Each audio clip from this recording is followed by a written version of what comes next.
Moin, ihr Sind wir Landratten. schon live hier in der Ja. Waterkant. Auch an alle Seebären, Schiffskicker und Freunde des Hamburger Hafens. Herzlich willkommen hier wieder an Bord von Hamburg Hafen Live.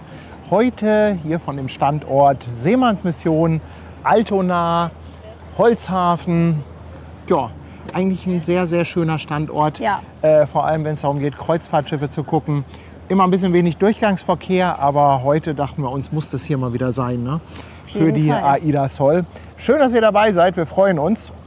AIDA Sol geht raus, außerdem geht die Finnmarken raus. Die sieht man ehrlich gesagt gar nicht, die steht da hinten in Altona, aber die ist ja so lütt, dass die ja, hier gar nicht zu sehen ist. Müssen wir mal gucken, ob die nachher sich noch zeigt, ob die hier bei der Drehung dann noch mal ein bisschen vor die Kamera fährt. So, ich muss erst mal die Kamera umdrehen, wir haben schon wieder ganz viel Leute, die von hinten... wir sind in einem Livestream gerade. Moment, gleich, sofort. Momentchen. So, Und weißt du, was das Schönste an diesem Standort ist? was denn? Wenn du hinter dich guckst, ist immer eine Toilette in Hinter Laufweite. uns ist immer eine Toilette Und eine Kiezmische. und eine Kiezmische. Die ist tolle Seemannsmission. Apropos Seemannsmission. Wollen wir es jetzt machen oder später? Ah, vielleicht warten wir noch so einen kleinen Warten wir Tag noch mal. einen kleinen Moment, Vielleicht bis kommen alle noch so ein da paar sind. Zuschauer später dazu. Wir haben nämlich eine tolle Sprachnachricht bekommen Richtig tolles von Fiete, Feedback. Bezüglich des Streams in der Seemannsmission. Und die Sprachnachricht, die müssen wir euch auf jeden Fall mal vorspielen. Aber vielleicht warten wir noch ein paar Minuten, Ja, würde ich sagen. bis alle da sind. Naja, alle da ist auch irgendwie so relativ. Ne? Irgendwie auch, wer ist alle? Alle, die jetzt da Alle, sind. die gerne Schiffe gucken, ne? Ja, aber alle, die jetzt da sind, sagen, es sind doch alle da. Ja, und alle, die nicht da sind, sagen, sind noch nicht alle da. Ja, genau, das stimmt, das stimmt. Carsten, 21 Monate, herzlichen Dank. Und er schreibt, moin ihr beiden und Dankeschön. Community, ich wünsche euch allen ein schönes Wochenende. Ja, das wünschen wir euch auch. Gucken wir mal, wie das Wetter hier in Hamburg wird. Also ich glaube, morgen soll es schon wieder regnen, Sonntag soll es auch nicht so gut aussehen. Gucken wir mal, was da so geht. Ich glaube, der Hansi hat auch schon mal wieder was rausgehauen. Ja, Hansi schon wieder bevor der Stream Genau, lief, und dann ich ist der immer nicht in der Liste hier Und bei ich mir. glaube, virtual auch, glaube ich. Virtual auch, ganz genau. Das hatte ich vorhin nämlich auch noch so mit einem Auge gesehen. Also danke, danke. Danke ihr beiden. Und der Speedy, 6 Monate auf Twitch. Dankeschön. Ja, genau. Also alle, die da sind, schreiben natürlich, ich bin da, kann losgehen. Ja, so ist das. Ja, hier ist wieder einiges an Containertaxis unterwegs. Die shooten, die dann die Container von Terminal zu Terminal bringen. Deutlich schneller und einfacher, als wenn man das mit dem LKW machen würde. Sehen zwar winzig aus, aber da passen halt auch, ich weiß es jetzt gar nicht genau, da passen bestimmt auch 20, 30 Container teilweise drauf. Das heißt, man ersetzt damit dann tendenziell 20 bis 30 LKWs. Wir haben aktuell Flut, auflaufendes Wasser mit einem Pegelstand von 3,85 Meter. Sehen wir hier am Pegelturm. Alle, die das nicht kennen, 3,85 Meter ist nicht der aktuelle Wasserstand. Da würden wir nicht so wirklich weit mitkommen, sondern das ist der Pegelstand über dem mittleren Hochwasser. In Seekarten ist eine Wassertiefe verzeichnet, eine mittlere Wassertiefe. Wenn auf dieser Seekarte zum Beispiel steht, hier ist es 10 Meter tief, dann sind es aktuell 13,85 Meter, also die 385. Oder 3,85 Meter, die muss man drauf addieren. Und das F heißt, Wasser läuft auf, es ist Flut, also die Zahlen werden langsam größer. Wenn da irgendwann eine E steht für Ebbe, dann werden die Zahlen langsam kleiner.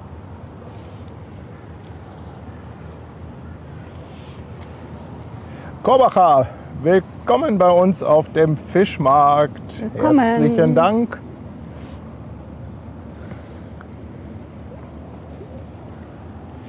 Auch schon 18 Monate dabei. 18 Monate der Korbacher. Und Elli, 19 Monate. Herzlichen Dank. Ich feiere nebenbei meinen 60. sagt sie. Wow. Elli feiert ihren 60. Heute? Dann wir mal sagen Happy wir doch Birthday, mal Geburtstagshorn. ein fettes Happy Birthday Geburtstagshorn. Ich muss es mal gerade raussuchen.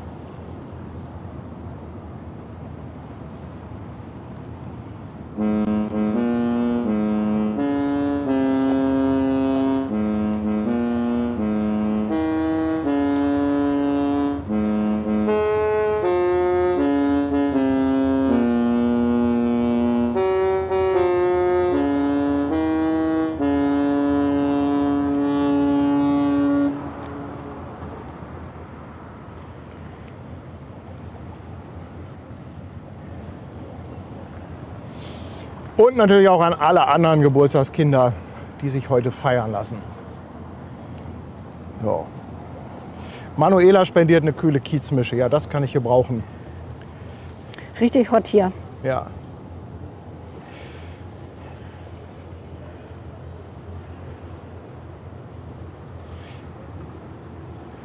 Ja, das stimmt. Die Zahlen, die ändern sich. Ja, das langsam ist in der Tat relativ. Also man kann da in der Tat einfach ein bisschen draufhalten.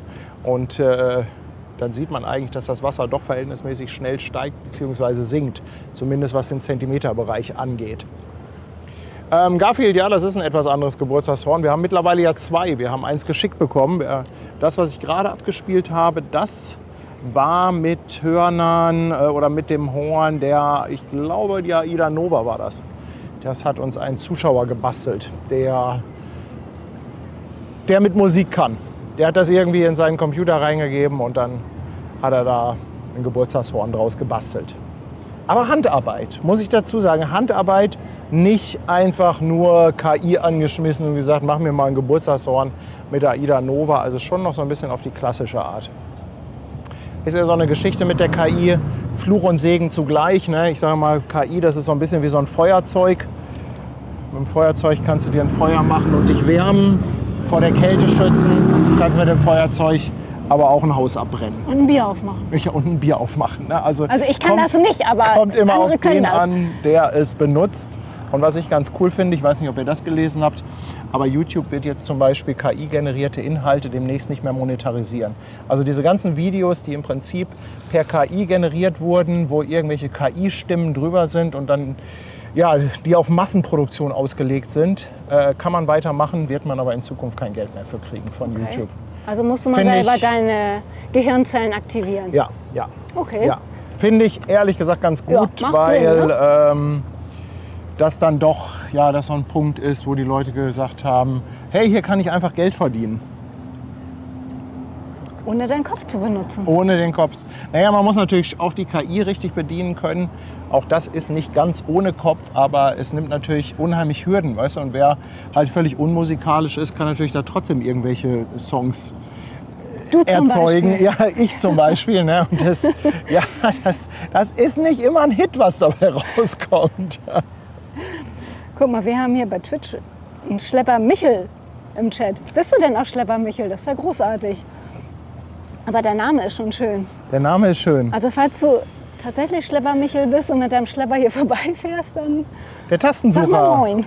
ist seit 4 Monaten dabei auf Twitch. Dankeschön. Mike lässt noch mal ein Fischeis da, im Becher allerdings. Dankeschön. Auch Becher ist eh Dankeschön. besser als Waffel. Und Thomas ist seit 16 Monaten mitten im Hamburg Hafen Livestream. Kann das Wochenende kommen? Ja, finde ich auch. Finde ich auch. Guck mal, Brigitte ist auch da. Brigitte ist heute nicht im Hafen. Hier fehlt auch was. Brigitte macht Pause heute. Brigitte ist heute Und ich zu habe mich schon Hause. gefreut. Ja. Brigitte, das geht so nicht. Du hast eine Verpflichtung. Lieber nicht. Die soll sich ausruhen heute schön.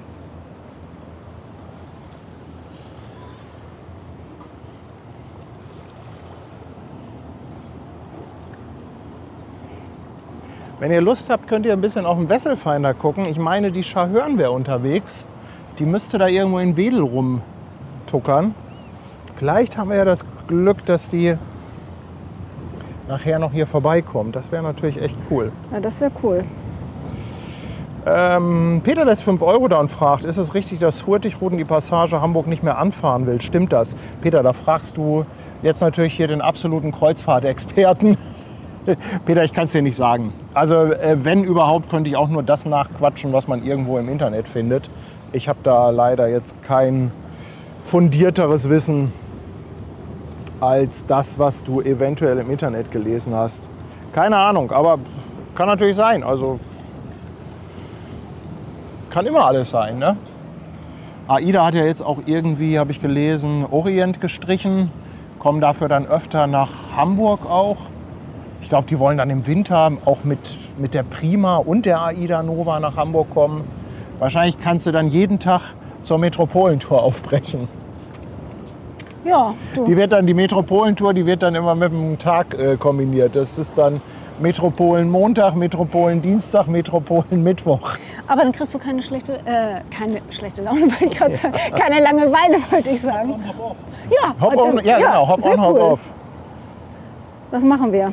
Dann kannst du in Cuxhaven ausstellen. Ja, der Timo ist seit 17 Monaten dabei und wünscht sich das Brigitte-Horn. Das können wir allerdings mal raushauen. Wo ist er denn? Da. Da ist es.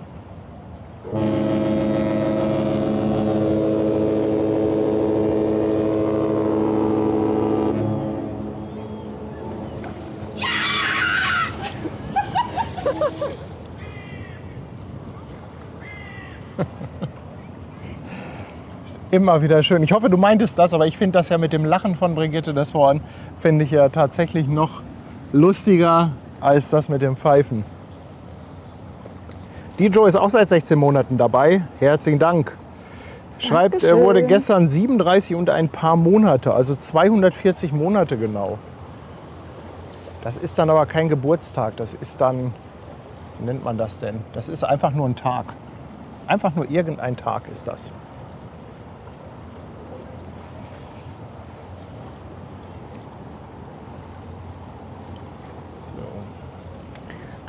Also hier ist die Info im Chat, dass die Hurtigruten sogar mit 2 Schiffen bald ab Hamburg fahren. Okay. Okay. Das kann ich mir auch nicht vorstellen. Aber gut, man weiß ja nie. Ne? Man weiß nie, was dahinter nein, steckt. nein, nein. Ne? Wenn das nicht ausgebucht ist, man denkt zwar immer, das ist eine tolle Route. 2 Wochen in die Werft geht die Finnwagen, das war's. Ach so, in die Werft geht sie? Okay. Steht hier bei Abendblatt zumindest. Ja, ich weiß es leider auch nicht genau. Thomas Dürselen ist auch seit 20 Monaten dabei, schickt ein Moin vom Neckar. Und Bibi verschenkt eine Mitgliedschaft. Dankeschön, Dankeschön.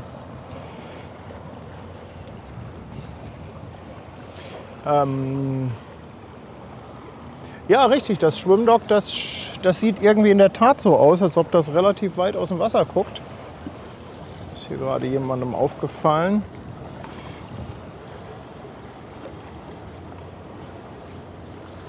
Normalerweise ist das, glaube ich, nicht ganz so hoch. Ist aber auch schwer, wenn man jetzt einen Vergleich hat. Ich meine aber auch, dass das normalerweise etwas tiefer im Wasser liegt. Ist krass, auf was für Details ihr immer achtet. Wahnsinn.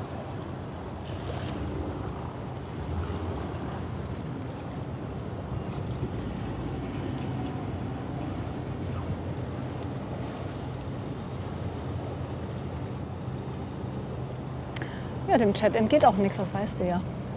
Nee. Oder den Zuschauern entgeht nichts. Dem Chat kannst du vielleicht auch, schon mal. Chat kannst du auch nicht verarschen. Nein, auf gar keinen Fall. Aber bei dem Wetter Fähren wieder voll. Wochenende ist auch Triathlon. Also alle, die nach Hamburg kommen, ich würde sagen, Finger weg von der Innenstadt. Aber es ist ja wirklich irgendwie gefühlt in Hamburg von, ich sag mal, irgendwie Anfang Mai bis irgendwie September immer was in Hamburg. Ne? Also was so Großveranstaltungen auch angeht. Ich meine, so Triathlon ist ja auch schon wieder alle Straßen gesperrt.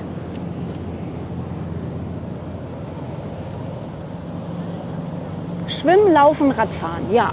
Ich meine, was willst du machen, ne? Das Einzige, wo du nicht drauf achten musst, ist im Wasser. Aber die kommen dir mit dem Rad entgegen. Auf der Laufstrecke. Toni ist in der Haus. Toni, Hello. welcome. Und Peter Seidel, 5 € Superchat mit einem Moin aus Oberhausen. Falki fragt, ob wir dieses Jahr bei den Cruise Days sind. Klaro.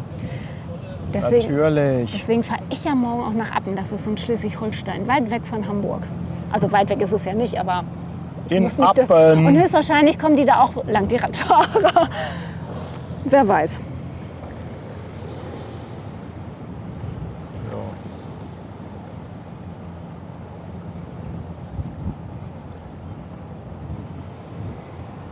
Haben wir denn schon unsere lieben Moderatoren hier begrüßt heute? Nein, die noch Anwesenden, nicht die in Gedanken. Ja. Ich meine nur die Anwesenden. Ich habe schon gesehen, den Sebastian und die Antje. Mal gucken, wer sich noch dazu gesellt. Nein, heute mal keine Containerschiffe 0815 Typ. Heute machen wir mal einen reinen Kreuzfahrtstream. Muss ja für alle was dabei sein. Ich glaube, es ist auch gar nicht so viel Verkehr, was Frachtschiffe angeht. Die haben wir gestern alle abgefertigt, Die haben wir oder? gestern alle abgefischt. Die haben wir gestern... Der Ankerbengel lässt noch 5 € da, schreibt: Schau nebenbei über TV. Euch allen ein schönes Wochenende. Herzlichen Dank. Soll ich mal die Sprachnachricht abspielen, die ich Ja, von mach mal. Fiete bekommen habe? Das war nämlich, Genau. das geht nämlich auch so ein bisschen an die ganze Vielleicht Community. sollten wir da auch noch mal ganz kurz was zu sagen für Zuschauer, die vielleicht auch den Stream nicht gesehen haben. Also wir haben ja einen Stream gemacht vor, wann war der? 3 Wochen ungefähr? Über die Seemannsmission und ja, was so die Aufgaben sind, was die so machen und das mal vorgestellt. Ja, und da gab es ganz nettes Feedback jetzt.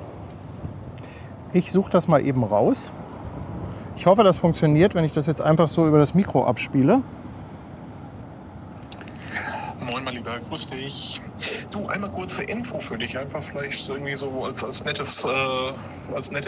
Seiteninformation zur Day of the Seafarer Livestream-Geschichte, die wir hier gemeinsam gemacht haben, sind insgesamt bei uns 1.500 € als Spenden angekommen, per PayPal und direkt auf dem Bankkonto, plus wirklich eine unzählige Anzahl an Buchungen. Also das haben wir einfach sehr, sehr dankbar und ein bisschen berührt.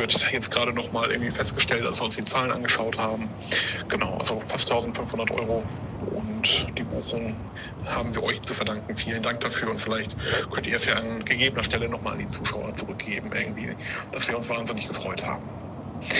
Liebe Grüße dir, ich hoffe, es geht euch gut soweit. Ich schaue immer mal wieder zwischendurch rein. Ich habe leider nie Zeit, irgendwie so einen ganzen Stream anzuschauen, aber wenn ich mal ein paar Minuten habe und ich sehe, ihr seid online irgendwie, dann kann es auch auf der Arbeit sein, dass ich mir einfach 5 Minuten Pause nehme und mal kurz irgendwie mich auf die Elbe oder wo ihr auch gerade seid begebe. Fühlt euch gedrückt. Tschüss. Ja, das ist doch ein nettes Feedback mal, oder? Also finde ich auch schön, dass er das zurückgemeldet hat, weil wir kriegen natürlich, oder wir haben natürlich von den Spenden nichts mitbekommen. Der eine oder andere hatte dann natürlich im Chat geschrieben, ich habe was dagelassen, habe was gespendet, aber ich glaube, es ist halt ganz schön, in so einem Fall dann auch mal zu wissen, was da insgesamt zusammengekommen ist. Also ein ganz, ganz Großartig, dickes Dankeschön ja. an euch alle für diese Unterstützung von der Seemannsmission. Mensch, das war so toll, Ja. was die Community gemacht hat für die Seemannsmission. Erst die Aktion auf der Barkasse und jetzt das noch. Also ganz, ganz toll. Danke. Nilsi ist da, sagt, bei den Cruise Days ist er auf der Cap San Diego. Ja, bei den Cruise Days gibt es auch einiges an Fahrten. Ne? Cap San Diego, ich glaube, Chahörn bietet auch eine Fahrt an. Ja, da werden die wahrscheinlich alle unterwegs sein. Ne? Es sind natürlich jede Menge Gäste dann auch in Hamburg. Nilsi, danke für die 5 €. Und Claudia ist seit 3 Monaten dabei. Claudia, Dankeschön. Dankeschön. Oh, ein Hubschrauber, aber direkt über uns. Da komme ich doch nie hin. Da komme ich doch nie hin.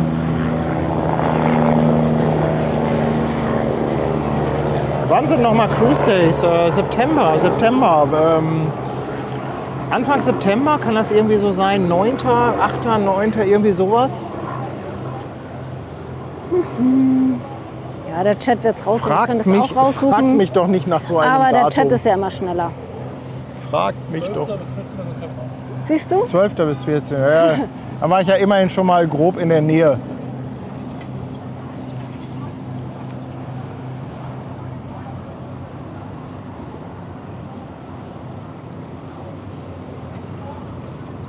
Ja, die Festmacher sind schon da.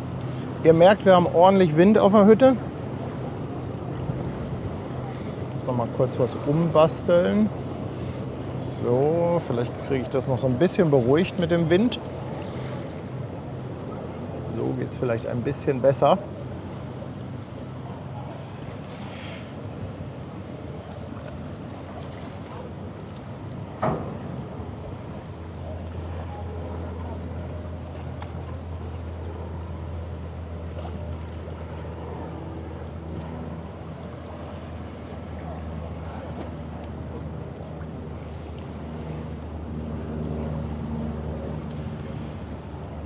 Haben wir denn eigentlich irgendeinen Zuschauer auf der AIDA Sol?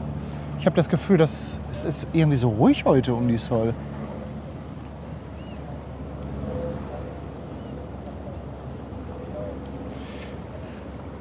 Schahörn kommt auch wieder zurück. Ah ja.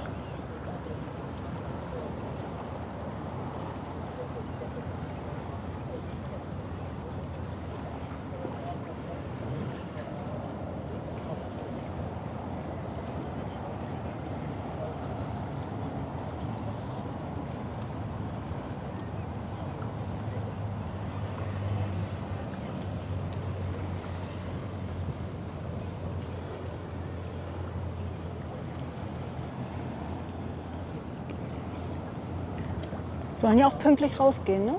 So Ja. Infos. Ja, also 17 Uhr AIDA Sollen, 18 Uhr, ich will immer noch Otto Sverdrup sagen, aber es ist ja Finnmarken. die Finnmarken. Heißt es. Ja. Hier ist die Frage, woher weiß Sebastian Kolze das immer so schnell? Ich frage mich auch, woher der immer alles so schnell weiß. Der muss einfach 5 Bildschirme haben, 3 Tastaturen, das Ganze verbunden mit Spracheingabe. Ich glaube, an den Füßen hat er auch noch irgendwelche Pedale, womit er was machen kann.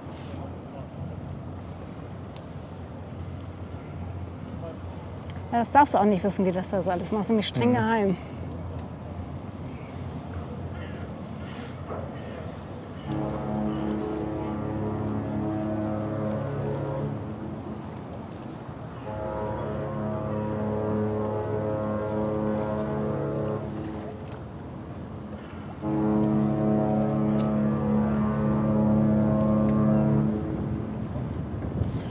Das ist aber hier heute ultra pünktlich. Ich habe gar nicht mitbekommen, wie die Leinen losgemacht haben.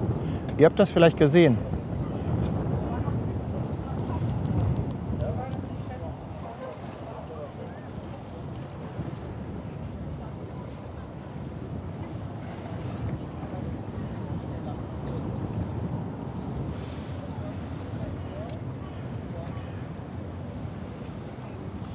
Ja, die hat es in der Tat anscheinend etwas eilig, aber das war irgendwie so in letzter Zeit, also auch als ich mit der AIDA gefahren bin, der hat es ja echt immer eilig gehabt, der Kapitän. Das kannten wir in der Vergangenheit gar nicht so, oder? Also Nee. wir haben ja oft genug hier gewartet und dann ging es nicht los. Stunden haben wir schon gewartet. Nilsi, danke auch nochmal für die 5 €. Und Frank Borchardt lässt 10 € da für Kiezmischer und Pikolöchen. Dankeschön. Dankeschön. Das werden wir uns nachher gönnen. Wir haben gesagt, heute wird nach dem Stream schön gegessen. Hätten wir heute alles nicht mehr geschafft. Nee, das War machen schon wir wieder nachher. wild heute. Ja.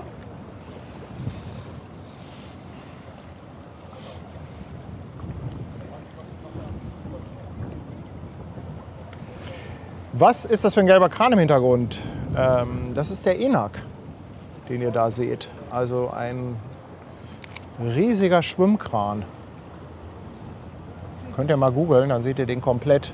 Also Enak ist echt ein Mordsteil. Kann auch wirklich wahnsinnige Lasten heben.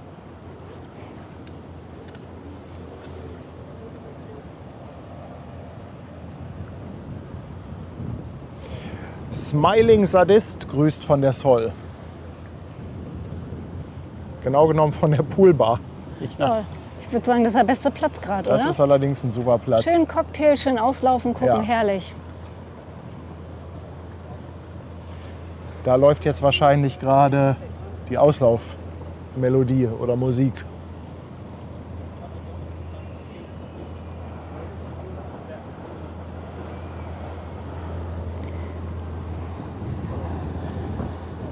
Hier ist nochmal die Frage, also die AIDA legt ab. Genau, die legt ab. Die kommen ja immer morgens und fahren dann abends wieder ab. Abends ja, ist relativ. 17 Uhr.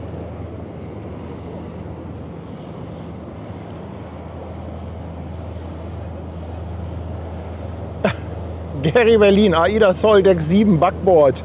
Hinterm Atrium geht los, Lied läuft, Strahlruder auch. 10 €, Dankeschön. Dankeschön. Aber Backboard bist du ein bisschen auf der falschen Seite. Zumindest dafür, um mal in die Kamera zu winken.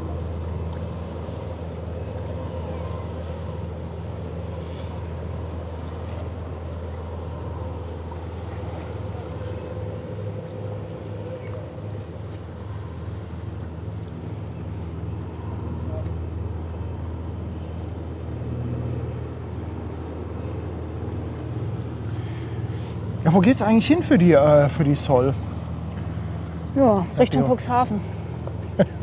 Erstmal. Also erstmal Richtung Cuxhaven, ja. Also Cuxhaven fährt sie auf jeden Fall vorbei. Erstmal Richtung Elbcam. Genau. Aber die ist heute, glaube ich, Ja, out of order. ja, aber ich weiß nicht, Ich weiß nicht, ob die schon wieder läuft. hat da jemand Infos? Hatte ich Elbcam irgendwie war was von irgendwie heute 18 Uhr kaputt. gelesen? Nee, da kommt doch ein neuer Mast. Ja. Der Dennis ist da am Werkeln. Ja. Ach, guck mal, nach Portsmouth fährt die AIDA Sol. Ach, wie schön.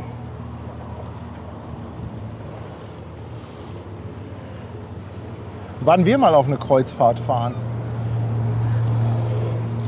Gibt es kein Mit Datum? Elas. Gibt es noch kein Datum? War schon für. auf Kreuzfahrt mit Elas. Also aktuell ist nichts geplant. Aktuell haben wir nichts geplant in Richtung Kreuzfahrt. Naja, bist ja auch noch nicht lange wieder hier, ne?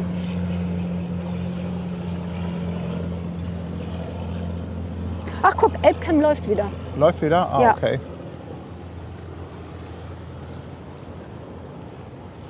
Ich hatte einmal reingeguckt heute, da war Standbild.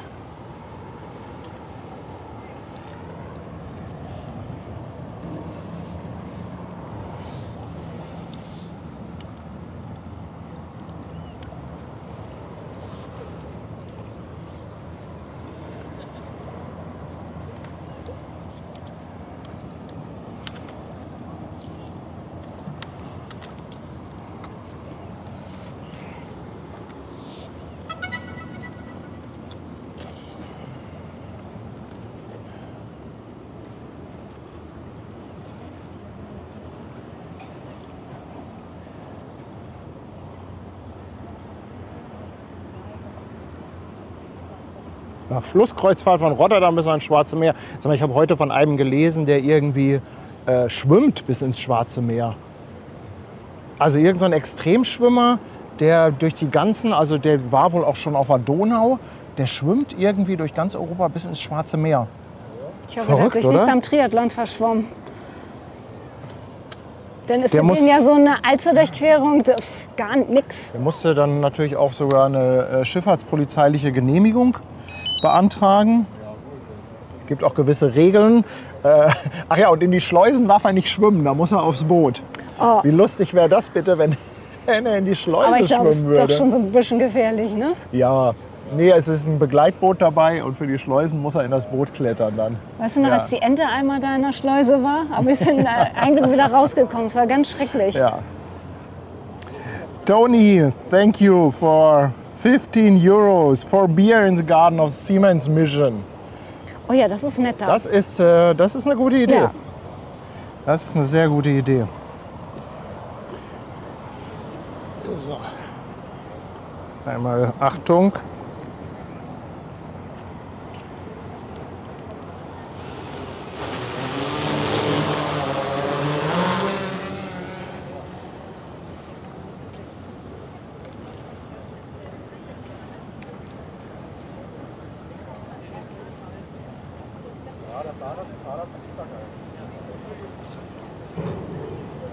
So.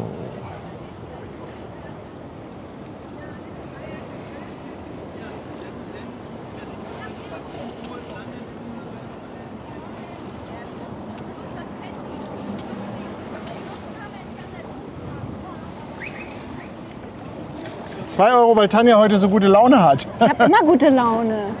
Ja, das stimmt. Also Tanja hat hab in der fast Tat nie immer schlechte gute Laune. Laune. Also da bin ich eher so, dass ich mal einen schlechten Tag habe. Du meinst eher, wenn du mal gute Laune hast, ne? Jetzt mal nicht so frech hier. Ja? Und ich habe gerade gesehen, unser Remo kommt auch an Deck. Ist doch schön. Moin Remo.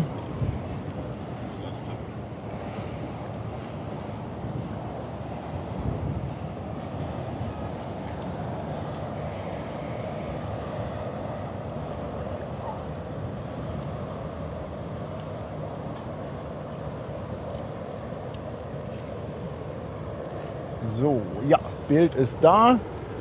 Sehr schön.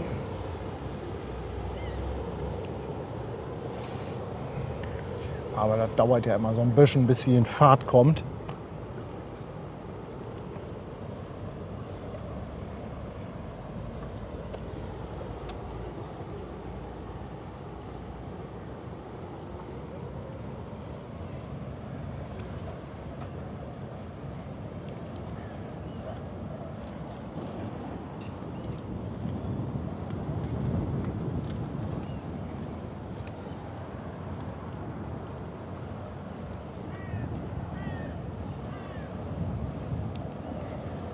Vielleicht kommt die Schahörn ja nachher auch noch, ne? Ja, die ist ist auf dem unterwegs. Weg, ne? Die Ja. ist unterwegs. Aber die braucht halt noch eine ganze Weile, bis sie hier ist. Jürgen, ich danke dir für eine verschenkte Mitgliedschaft. Guck mal, und der Hans sitzt beim Eierkarl und guckt den Stream. Ja, sehr lecker. Ich hoffe, ihr Eierkarl habt das ist super. Schnitzel mit Pommes genommen. Das finde ich sehr Eierkarl ist lecker. echt super. Und den Pfannkuchen kann ich auch empfehlen. Und ihr müsst auf jeden Fall ein Eierlikör trinken, ne? Wenn ihr beim Eierkarl seid. Das wisst ihr, ne? Also trinkt mal einen für uns mit. Hier mit dem Zoom kann man auch mal ins Dock gucken.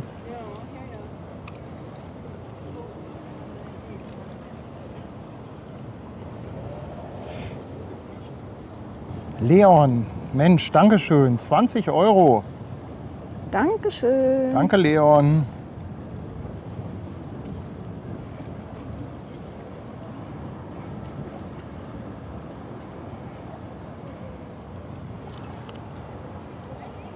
Aus Wasserburg kommen auch 2 €. Dankeschön. Dankeschön.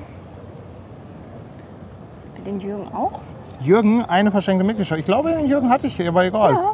Dann Du weißt ja, trotzdem doppelt noch mal hält danke. besser. Doppelt hält besser. So, da kommt sie. Die Aida Sol.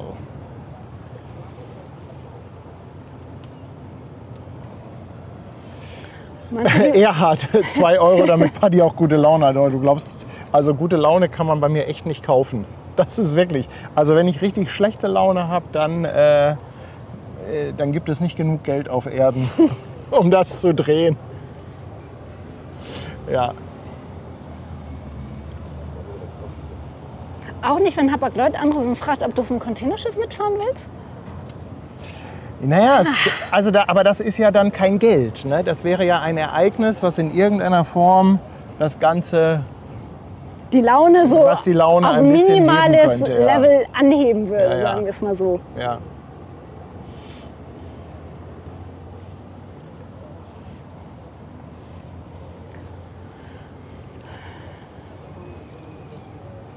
Meinst du, die AIDA hält das aus, ohne ein Pfiff verabschiedet zu werden?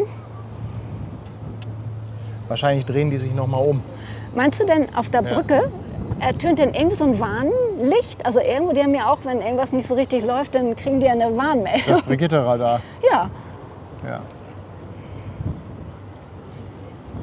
Das Brigitte-Radar.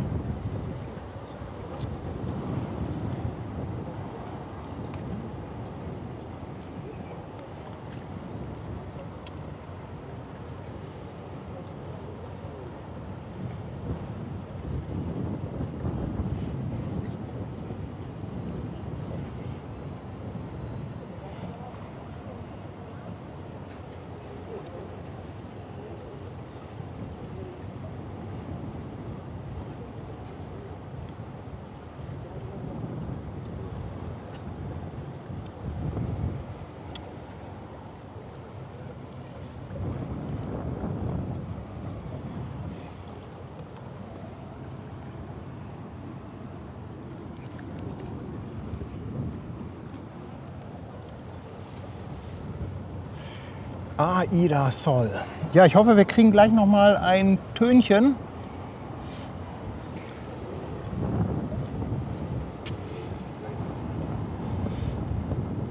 Was schreibt Remo? Ich soll morgen einen rund um die Uhr Stream machen. Ja, morgen bin ich mit Ben verabredet. Ein bisschen Stream gibt es vielleicht auch. und abends vielleicht noch Party zu später Stunde. Also abends ist auf jeden Fall Party, aber nichts mit Stream dann. Das ist auch besser so. Ich glaube, das ist so eher die Eskalationsstufe.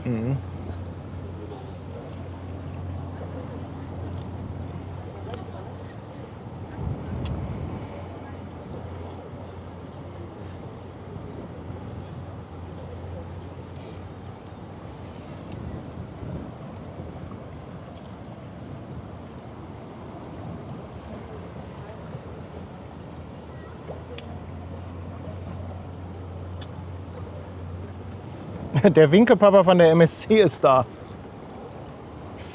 Stimmt, das war hinten irgendwie, ne?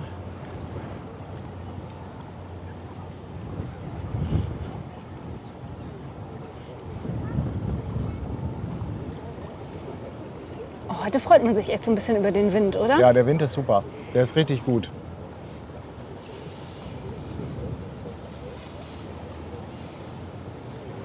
Jetzt die schöne Ansicht von vorne direkt.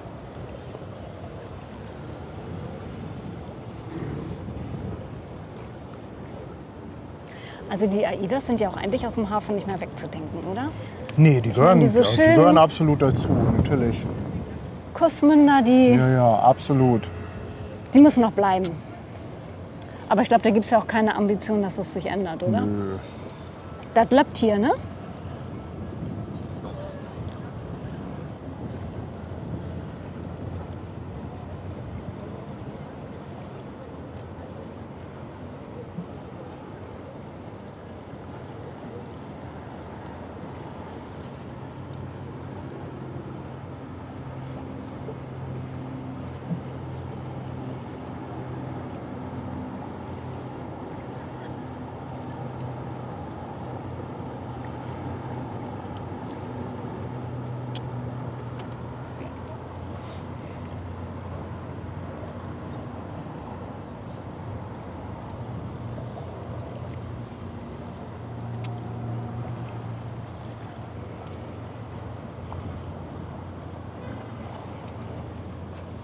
Sind Sie von AIDA TV? Jo, Ja, ganz genau.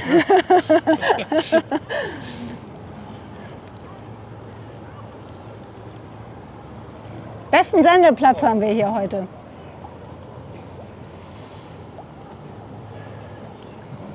Ja, ich hoffe darauf, dass wir Sie gleich noch einmal hören oder dass Sie vielleicht auch noch mal hier.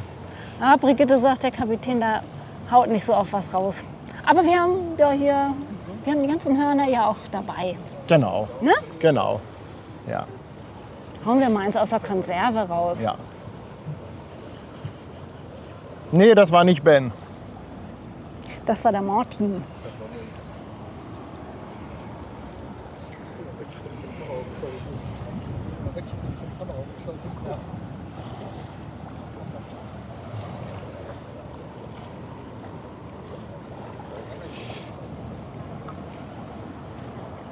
So, aber wir haben ja unsere eigene Auslaufmusik, ne?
Deck 5 hinterm Atrium, beiger Hut. Ja, mal gucken. Müsste ja hier irgendwo sein, oder? Ja, ich komme mit den Decks immer noch nicht klar. Wo ist Deck 5? Gary, keine Ahnung. Ich kenne nur die Aida Prima. Mit der Sol kann ich nichts anfangen. Ja, ich weiß nicht, Deck 5 hinterm Atrium. Schreib doch noch mal ganz genau, wo wir gucken müssen. Ich hab's leider nicht. Ach, warte mal, da ist jemand. Das ist aber kein beiger Hut. Egal. Da winkt auf jeden Fall jemand.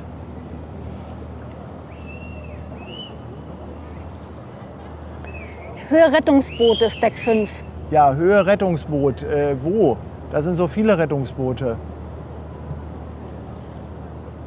Ja, das funktioniert leider nicht mit dem Spotten, mit Decksangabe und so weiter. Sorry, aber vielleicht, wenn ich mal die 50. AIDA-Kreuzfahrt hinter mir habe, dann könnt ihr mir mit solchen Angaben kommen. Demnächst dann mit der Hamburg Hafen Live-Flagge.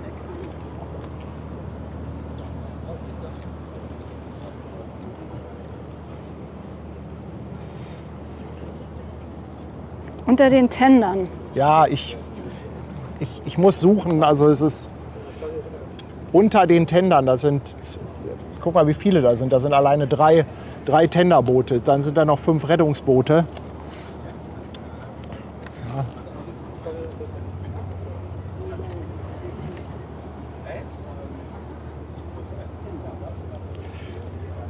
Tut mir leid,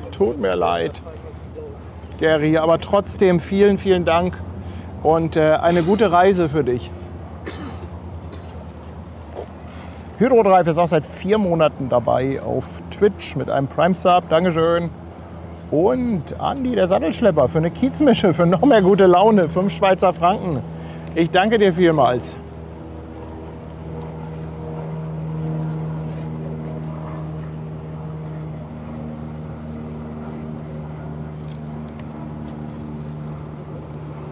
Das Problem ist halt, wenn du an Bord bist, dann denkst du, ja klar, ist doch hier, ich stehe doch hier, Deck 5, weiß doch jener, guck mal hier genau an dem Boot und so.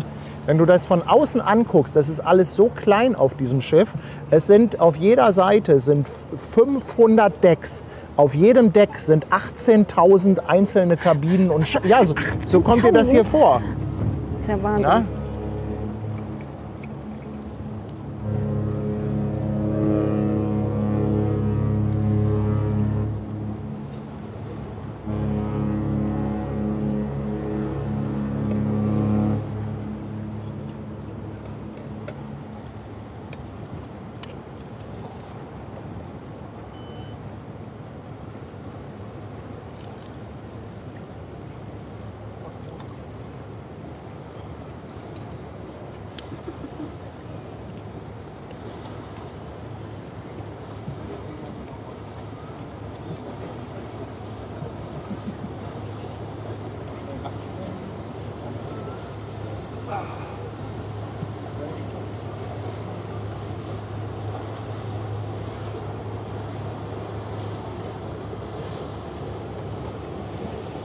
So, einmal kurz was gucken.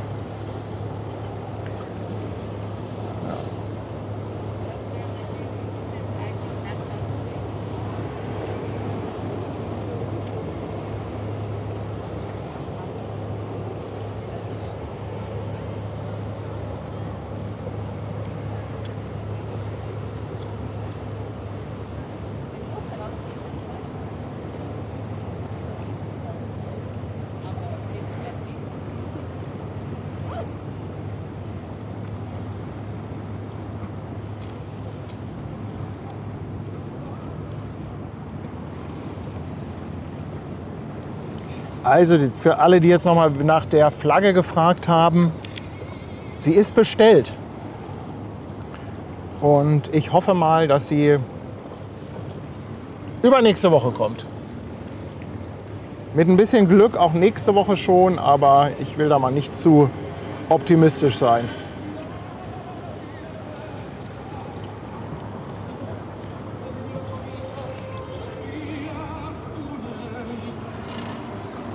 Oh, ein bisschen klassische Musik.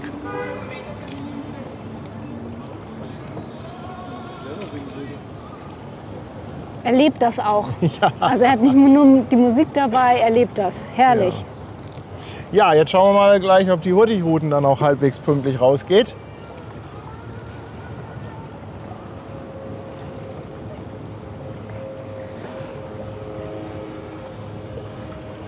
Erstmal wieder die Drohne zurückholen.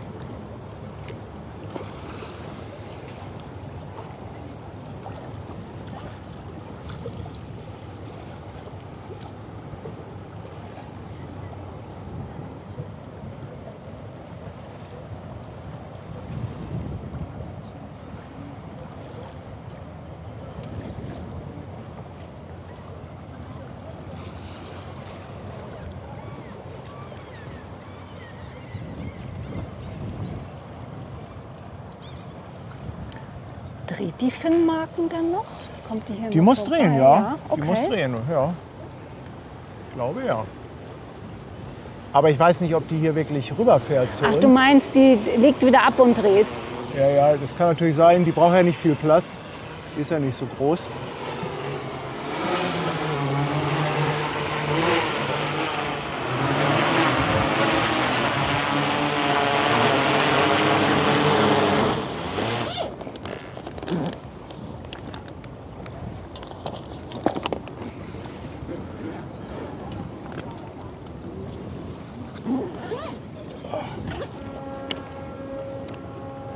Dominik ist auch wieder am Hafen unterwegs. Aber die Finnmarken fühlte sich auch nicht animiert durch das Horn von der Sol, oder? Nee.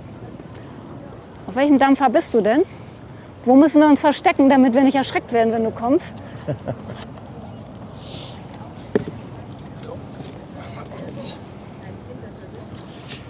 Und oft ist es ja leider so, dass die Hurtigroutenschiffe sich auch einfach so aus dem Hafen schleichen, ohne großartig laut zu geben.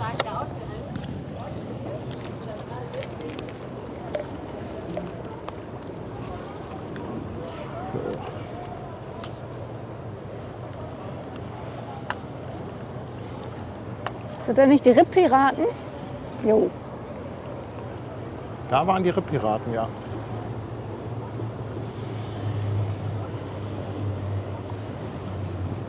Aber hier dürfen die, glaube ich, nicht mehr ganz so schnell fahren. Ach, guck mal. Drehen aber noch eine kleine Natürlich. Runde für uns. Wie cool. Und ich sag schon, hier sehen die uns gar Ja. nicht. Hallöchen. Das Erinnerungsfoto dann für 5 € an der Kasse. Herrlich. Ja, das ist doch mal cool. Geile Welle. Aber das Ach, ist, guck mal. das ist echt so wie bei der Achterbahn, wo du am Ende so ein Foto bekommst. Bei der Wildwasserbahn. Wildwasserbahn, ja genau. Sehr cool.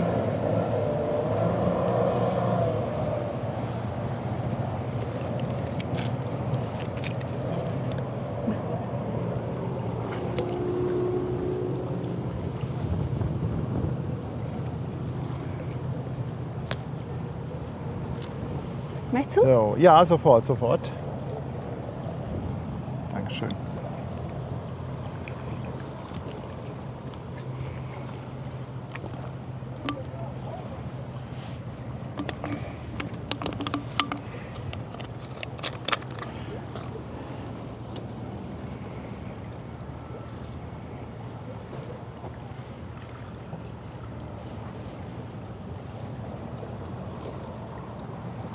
Hier ist nochmal, habe ich gesehen, nochmal die Frage nach dem nächsten Walk.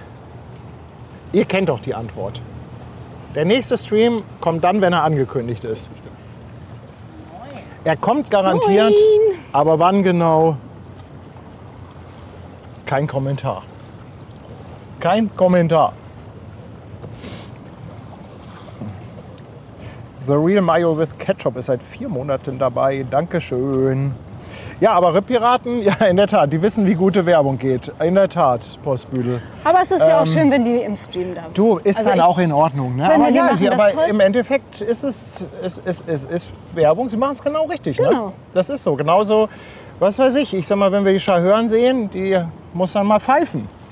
Wenn die nicht pfeift, dann ist sie raus. Ja? Aber ich glaube, die Nein. braucht noch. Die braucht noch, bis sie hier ist.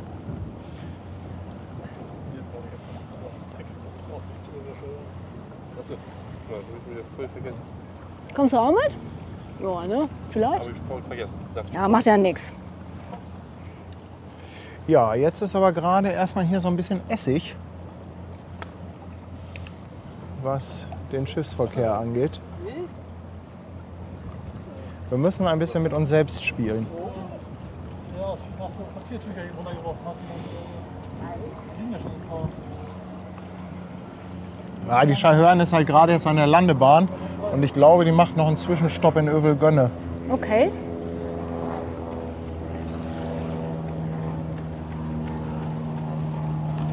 Ja, auch Wind. Doreen, danke schön für die verschenkte Mitgliedschaft. Bin mal gespannt, wann die Osterriff fertig wird. Helft mir mal ein bisschen, aber ich meine, Osterriff ist, glaube ich, auch ein Baggerschiff, ein Saugbaggerschiff. Und ich meine, damals angefangen noch auf der Sitas-Werft. Ich meine, da haben sie noch angefangen, das Schiff zu bauen. Und dann hat Blom und Voss das irgendwann übernommen, lag hier eine ganze Zeit lang rum. Vor ein paar Wochen war das Schiff mal hier im Schwimmdock und jetzt liegt es wieder da. Aber was da genau mit passiert, weiß ich auch nicht. Eraser, danke dir für 6 Monate Prime Sub. Weiß das jemand genau, irgendwie die Story von der Osterriff?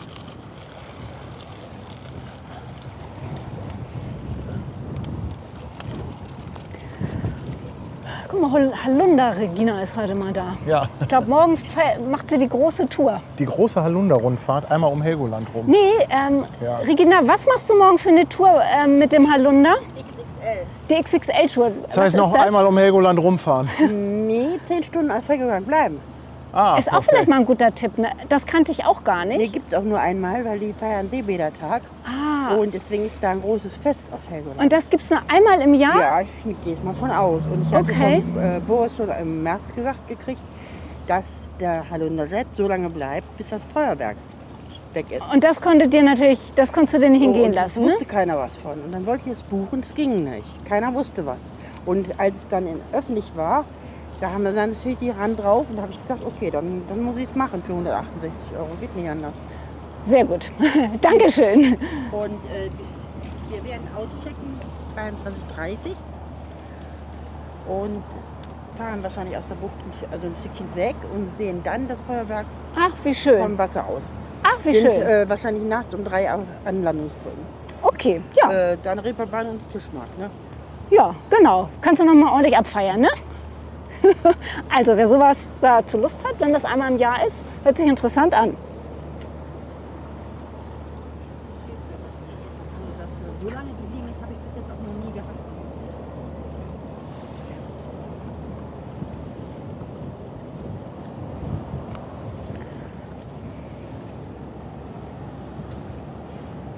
Udo, danke dir für 3 Monate auf Twitch. Dankeschön.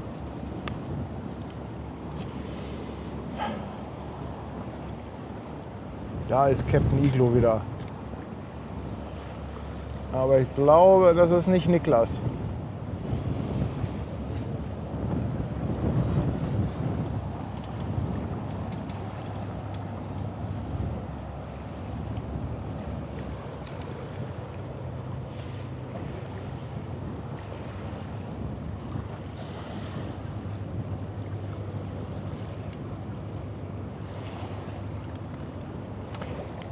Ach, guck mal, die wollen die Osterriff dieses Jahr wieder in Betrieb nehmen nach der Insolvenz. Ja, das wäre ja cool.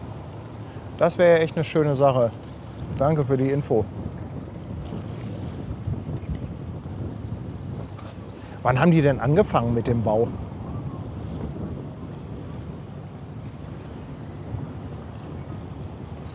Moin. Moin. Ich meine, wenn die noch auf Sitas angefangen haben, weiß das jemand, wann da genau Baubeginn war? 2016. Ja, können Sie auch gleich das 10-Jährige feiern.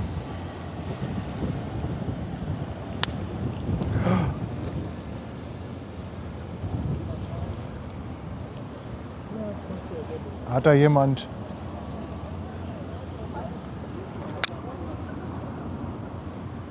Schmeißen die da oben von den Balkonen?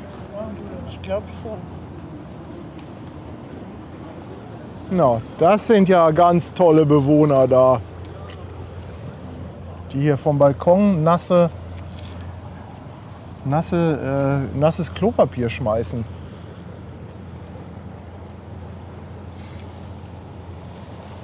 Quatschen wir denen zu viel? Anscheinend. Anscheinend, ja.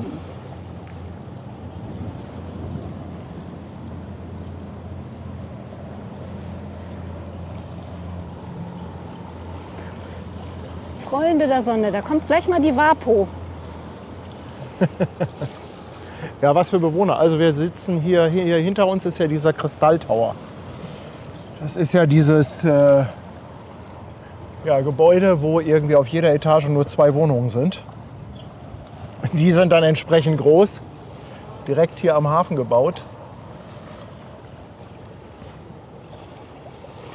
Und irgendwie flog da eben von Das oben. fliegt hier Fliegt ständig hier überall, schon runter, ne? Wenn man mal ganz ehrlich, ist auch schön Umweltverschmutzung, ne? Ich meine, hier gehen auch Leute und Hunde und alles Mögliche, ja. Guck mal, Brigitte ist auch aufgefallen, dass am Dock keine Werbung mehr ist. Oh ja, stimmt. Die ist auch immer nicht so lange, ne? Also meistens so ein paar Wochen, ne? Also 3 Wochen oder so. Viel länger ist die da immer nicht dran. Ich schätze mal, die kostet entsprechend.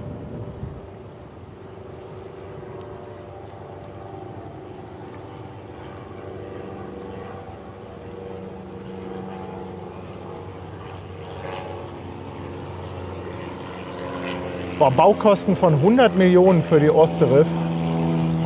Das ist aber für so ein Schiff in der Tat ordentlich. Kommt da eigentlich der Cowboy des Hafens? Weißt du, ob der unterwegs ist? Ja, ich weiß aber nicht ganz genau. Er sagt ja nichts, er will sich ja anschleichen. Schafft er heute aber nicht.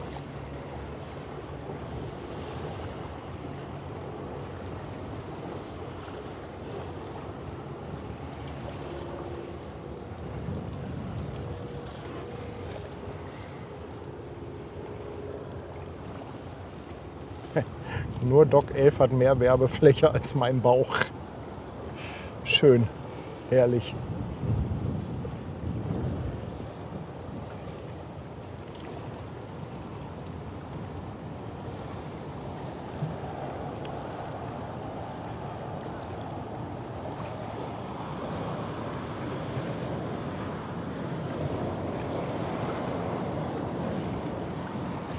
Na? Ist das Dominik? Ja, ich glaube nicht. Nee, ich glaube Nee, nicht. nee, das ist er nicht. Oh. Sag mal, spinnen die? So. Das kommt da garantiert von oben, ne? Ja, pass mal auf. Dann machen wir gleich einfach eine Kamera da hoch. Und filmen die einfach die ganze Zeit.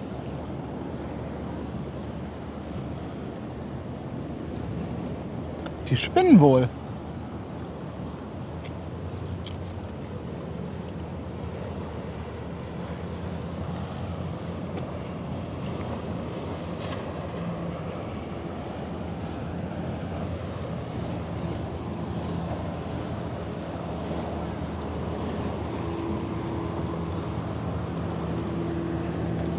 Was für Idioten. Was für Idioten.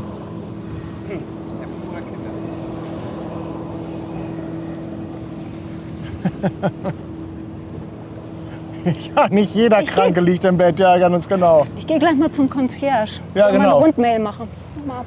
Ja, genau. Sollen mal die ganzen Bewohner. Kannst du ein bisschen auf Drama machen? Wir hätten die Polizei alarmiert. Hier würden Steine vom Balkon geworfen. Genau. Genau. Steine klingt gut, ne? Genau. Es geht gar nicht, ne? Das von da oben hier. Aber hier liegt noch mehr. Also das ist jetzt nicht, das gilt jetzt nicht nur speziell uns. Die machen sich da wohl einen Spaß draus, dass Leute, die hier lang gehen, weil hier liegt eine ganze Menge von diesem getrockneten Klopapier. Also muss ich jetzt nicht gleich persönlich nehmen.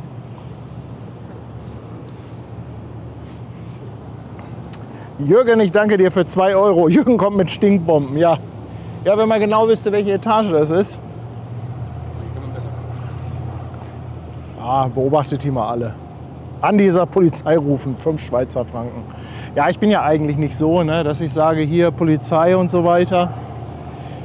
Bin da ja eigentlich immer ganz entspannt. Nur ich sag mal, wenn jemand so aus dem Hinterhalt vom Balkon irgendwelche Sachen hier auf den Gehweg wirft,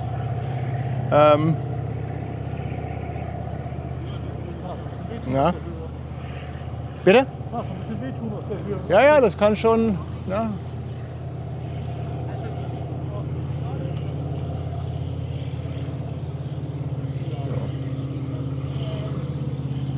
Ja, in der Tat, manchen Leuten ist einfach nicht zu helfen, das stimmt schon. Aber das sind meistens auch die Leute, die hier im Hafen wohnen und sich dann beschweren, dass hier Schiffe hupen. Auch ganz weit vorne. Ja.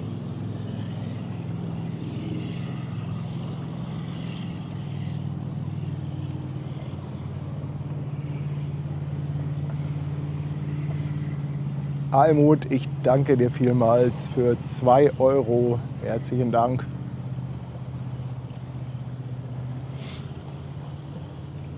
Da kommt die Louisiana Star.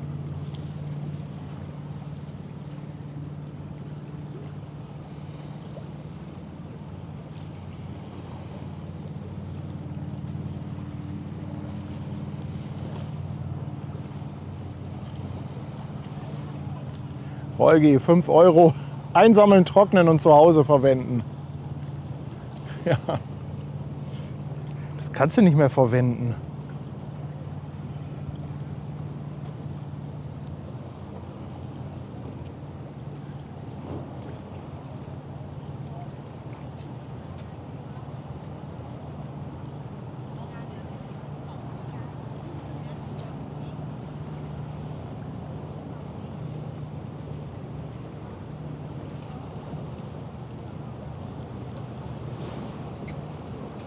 Auch lustig, Tanja ist erstmal zum Concierge gerannt. Die haben hier unten, nämlich am Eingang, da sitzt halt so ein Concierge.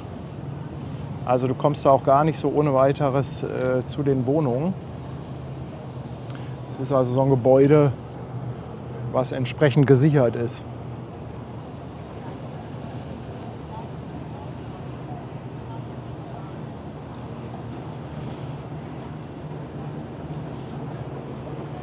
Hier haben wir das schönste Schaufelrad des Hafens, was leider aber nicht so wirklich viel tut. Ich finde es fürs Bild trotzdem schön. Ich mag das, wenn da hinten das Wasser Da bin ich wieder. hochspritzt. Ja, aber die kann wahrscheinlich auch, die weiß auch nichts und kann wahrscheinlich nichts machen, ne?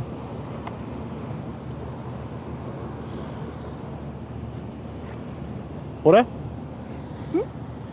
Ja, es gibt wohl ein Kind irgendwie, was da ist. Könnt ihr sich vorstellen, dass es das ist? Keine Ahnung. Es gibt ein Kind, okay. Ja. Irgendwas Sinnvolles muss ja so ein Kind auch machen, oder? Wir können ja froh sein, dass keine Wasserbomben sind. Vielleicht hat das Kind Hausarrest. Das ist wahrscheinlich. Zu Recht dann wahrscheinlich. Zu Recht. Und jetzt sind die Eltern, die sind unterwegs. Und ja. Ronos schickt Grüße vom Sofa. Jörg und Lars, danke ihr beiden für 5 Euro. Dieselmat, ja, das stimmt. Also die Louisiana Star wird nicht wirklich durch das Schaufelrad angetrieben. Das ist hier in dem Fall nur Zierde.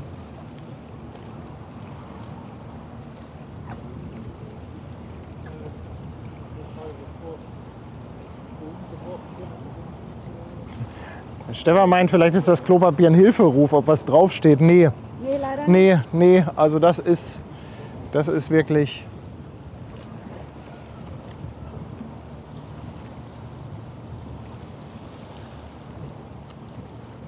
Wir können ja mal die Branddirektor Westphal anrufen, die sollen mal,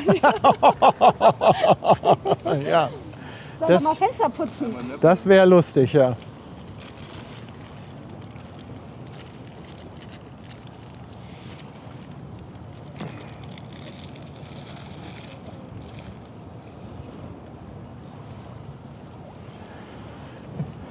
Sven ist da, schickt 10 Euro aus dem Weserbergland. Nicht in Fuhlsbüttel. Ich danke dir vielmals. Danke, danke. Und der Nordlicht sagt, so klare Bilder, mega Freude. 10 Euro auch nochmal. Dankeschön. Wir warten jetzt noch darauf, dass die Otto Sverdrup ablegt. Die soll um 18 Uhr rausgehen. Ich hoffe, dass sie nicht auf der Stelle kehrt macht und dann quasi sich hier direkt rausschleicht. Ich hoffe, dass sie noch ein Stück vorfährt.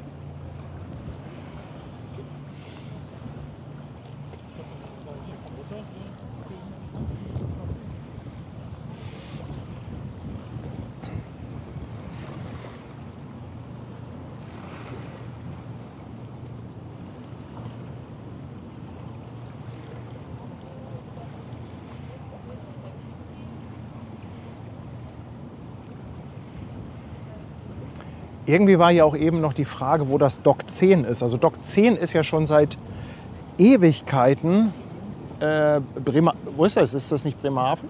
Passiert da was da oben? Nee?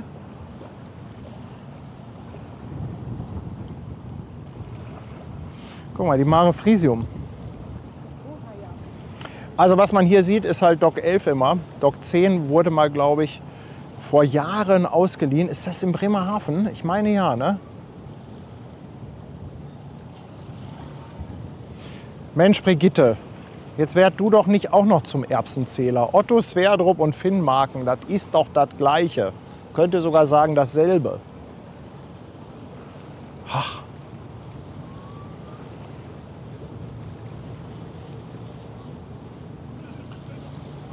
Scharhörn-Elbtunnel.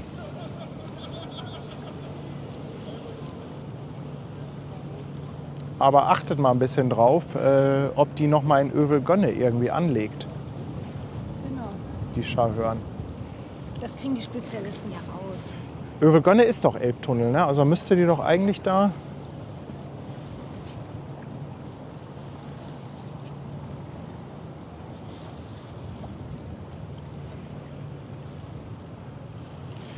Ah genau, Bremerhaven. Also Brigitte hat es auch noch mal geschrieben. Ach guck mal, da kommt doch die Scharhörn. Da ist sie doch. Dann waren die schon in Övelgönne. Da ist sie. Macht ihr auch nicht Rabatz für uns? Aber das ist jetzt nicht die Scharhörn, was hier so am Pfeifen oder Hupen ist, ne? Echt schönes Schiff.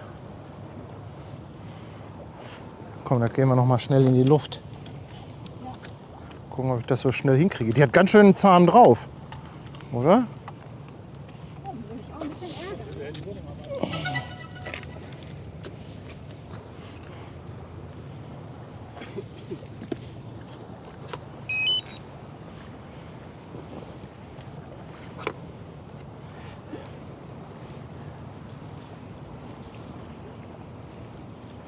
Ja, wirklich, also ein echt schönes Schiff. Ne? Das war, was hatte Olli erzählt, war früher Senatsschiff. Ne?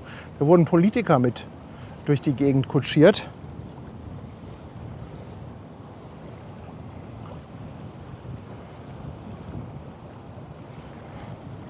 So, Moment, ich muss mal schnell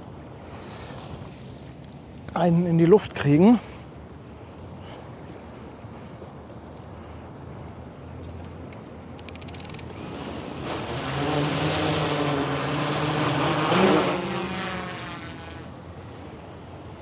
So.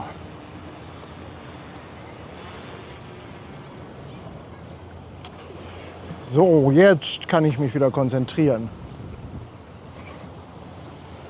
Oh, da kommt das schöne Schiffchen. Ja, zusammen mit der Mare Frisium.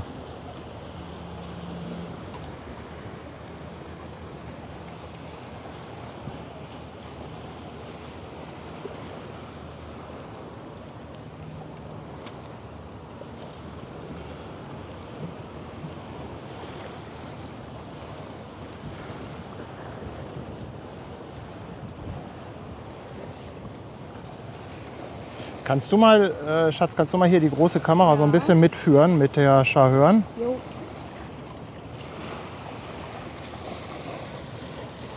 Also den Ding kommt ja noch mal reingehauen zur Fahrt am 24.08., ist ein Sonntag. Ja, vielleicht hat ja jemand Lust von euch mitzufahren. Hier, die üblichen Verdächtigen am Ufer kommen auch alle mit. Also Oh, cooles Bild, oder? sehr cooles Bild. Sehr cooles Bild jetzt hier mit der Frisi.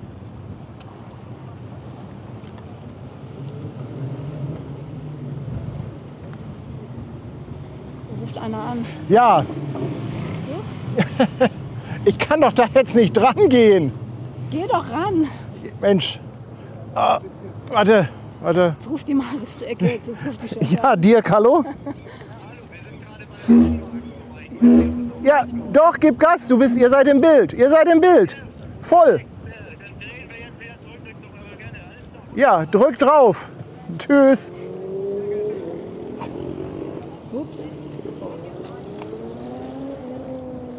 Ach. Das war jetzt tatsächlich einer von der Charhörn. Weil ich hatte gesagt, wir sind hier. Ich glaube, er wusste nicht genau, wo ich stehe. Ja, komm mal winken alle, dann wissen die doch, wo wir sind. Juhu. Winke, winke. Hält dein Handy? Das sieht so ein bisschen schief aus. Ja, das hält. Wurden Sie geschmissen, oder? Ja, alle. Also ich habe jetzt herausgefunden, es war genau das, also das ist keine Wohnungseigentümer gewesen, eine vorübergehende Mitbewohnerin mit ihrem Sohn. Und tatsächlich war es wirklich, ja. Guck mal hier, wie schön. Also er hat Kann der gleich fliegen hier? Er hat letzt versprochen, dass er nie wieder vorkommt. Ja, weil das ist wirklich nicht. Und es ist mir auch höchst peinlich geworden. In unserem Haus. Guck mal, jetzt drehen sie noch eine extra Runde hier. Gleich einen Besen. Ja, gleich einen Besen in die Hand und dann mal Und er fliegen. sollte sich auch entschuldigen, weil sie haben ja tolle Kameras und so weiter. Und die Leute ziehen. Also Ja, ihr müsst aber auch mal ein bisschen an eurer Dampfpfeife ziehen, ja? Genau, wir wollen Horn. Herr Kapitän. Herr Kapitän, wir brauchen ein Horn! Nee, so ist von der Schule gekommen. Aber offensichtlich kann er sich nicht sinnvoll beschäftigen. Aber wie gesagt, er ist nur vorübergehend.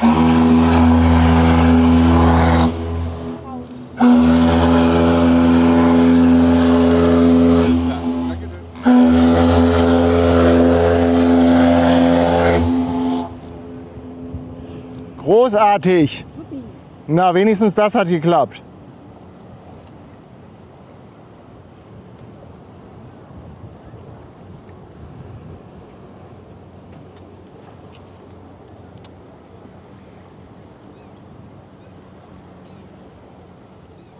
Almut fragt, wo geht's denn hin am 24.?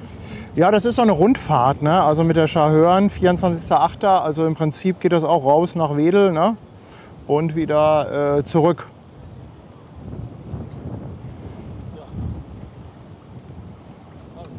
So, jetzt fahren sie aber da an der Finnmarken sehr dicht vorbei. Da will ich mal nicht hinterher, der Drohne. Dein Mikro ist aus. What? Jo, jetzt wieder an, ne? Ja. Jetzt ist wieder an. Ja, also falls ihr da Bock drauf habt, ich war heute nämlich zufällig auf der Charhörn, haha, deshalb wusste ich jetzt auch, dass sie kommt. Hatte mich mit dem Olli getroffen und hatte dann gesagt, Mensch, wir Wenn wir streamen, kommt doch mal vorbei, lasst doch mal hier lasst doch mal einen kleinen Gruß da. Aber die wussten halt nicht, ob das jetzt alles so klappt und funktioniert. Aber war ja doch, war ja klasse. Ja.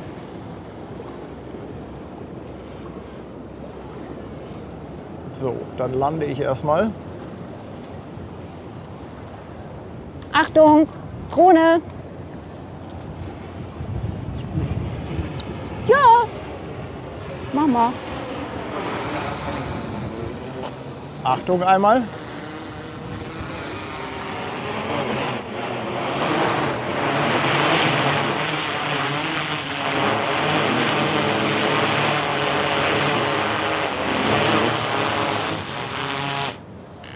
Hat sie gefunden.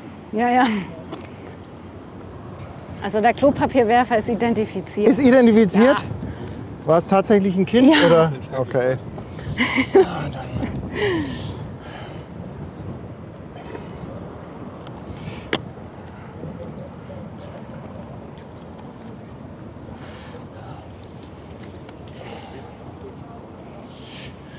Ich habe ja auch viel Blödsinn gemacht als Kind. Deshalb. Feierst du das noch? Nein, ich feiere das nicht, aber ich will meinen Mund jetzt nicht so weit aufreißen. Deswegen. Also, natürlich feiere ich das nicht, aber ich habe auch echt Mist gemacht. Meine Eltern hatten es auch nicht so super einfach mit mir. Na? Ach, guck mal, Dirk schreibt auch fantastische Bilder. Ja, der Dirk von der Schahörn. Also das ist echt eine ganz, ganz tolle Crew. Ich freue mich schon drauf. Und die Maschine, ne? Ich habe das erste Mal heute die Maschine von der Schahörn gesehen. Ey, das Ding ist so geil, das ist auch so geleckt, ne? Die hat ja die ist ja zweiwellig, die hat ja zwei Propeller. In der Mitte ein Ruderblatt, rechts und links Steuerbord, Backbord, ein Propeller. Und die Maschine, ey, die ist so, also ich sehe auch schon Schwester Hansen, wie sie da die Kohlen schaufelt. Nicht, dass sie nachher wieder Rücken Ja. hat, ne? Ja. Ja, Stefan, die fährt noch mit Dampf. Also die fährt noch richtig mit Dampf. Ne? Das ist, die haben heute auch Kohlen geliefert bekommen. Haben sie tatsächlich nicht gebunkert. Die kamen ein paar Paletten tatsächlich per LKW. Aber die Tage wollen sie auch noch mal bunkern. Ja, nee, die fährt voll unter Dampf. Ja, die ist seit gestern haben sie angefangen, die anzuheizen.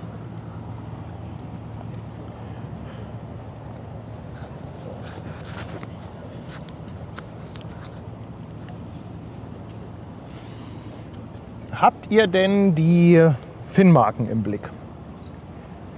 Annette Wasner hat übrigens auch 10 € dagelassen für Kiezmische und das Spaghetti-Eis. Dankeschön. Dankeschön. Guck mal, Don Schnee, neu bei uns auf dem Kanal. Vielen, vielen Dank. Und hast du gesehen, der Netzrot 96, 50 €. Mit einem Dank an das ganze Hamburg Hafen Live-Team, sowohl hinter der Kamera als auch an die Moderatoren. Für wunderbare Bilder, interessante Informationen und lustige Unterhaltung. Bin ein stiller Zuschauer seit dem Hafengeburtstag. Thorsten aus Märkisch-Oderland. Thorsten, ganz, ganz dickes Dankeschön. Und der Whiskyhase ist da, seit 12 Monaten schon. Und schreibt, so schnell geht ein Jahr bei euch herum. Fühlt sich an wie 12 Wochen. Alles Gute und viele Grüße. Danke, danke. Und ach, hier, guck mal, jetzt wird hier die Kiezmische gereicht. Prost! Prost. Ich habe eine Limo. Willst du die? Danke. Aber eine richtig gute. Oh, René. Der kennt ja dann noch. Könnt ihr mal hier bitte, also hier einmal an die Moderatoren, Miepelschubser, ein Sternchen im Klassenbuch. Ich hätte die noch. Na, bevor du dich schlagen lässt, nimmst du sie, ne? Ja, tut sich noch nichts, schreibt Ute. Danke, danke.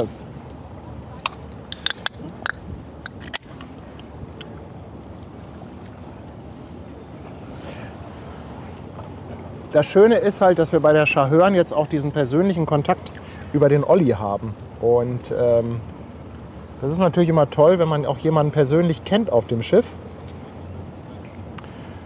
Kann man da so ein bisschen Blödsinn machen, ne? Ja, man hat dann einfach noch mal einen anderen Zugang. Ja, vieles wird dann doch noch mal einfacher. Und Olli kennt ja uns auch. Olli ist auch mit Elas immer unterwegs. Er ist mit Claudia auch befreundet. Also ist alles so ein bisschen Hafenfamilie.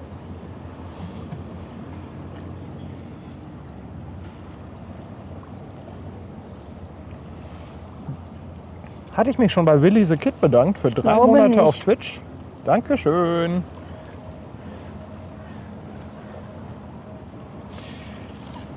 Nochmal zum Thema Cruise Days, weil hier war auch irgendwie nochmal die Frage wegen Blueport. Streamen wir auch.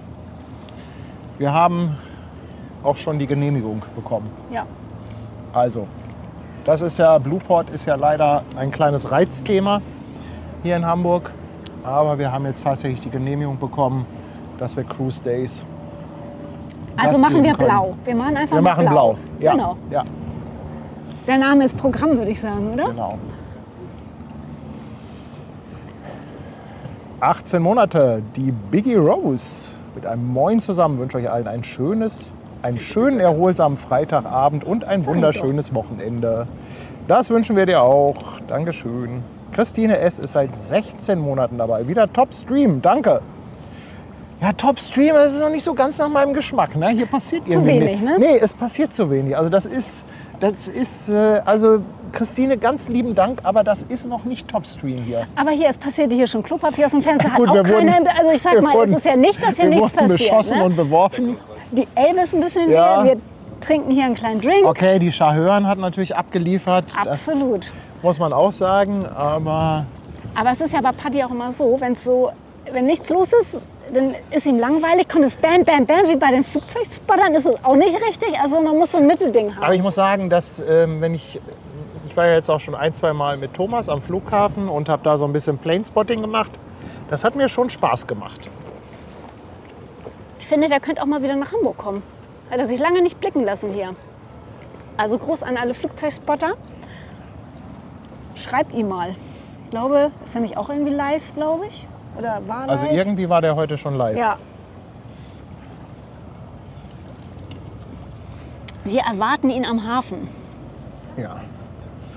Dann ist hier die Frage, ob ich zur Taufe der Wilhelmshaven Express fahre. Nein.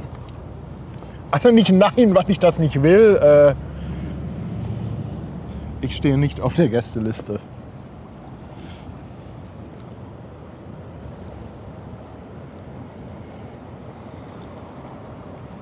Oh, guck mal da. Da hinten kommt endlich mal ein Endlich Schlepper. passiert hier wieder was. Endlich kommt hier mal ein Schlepper.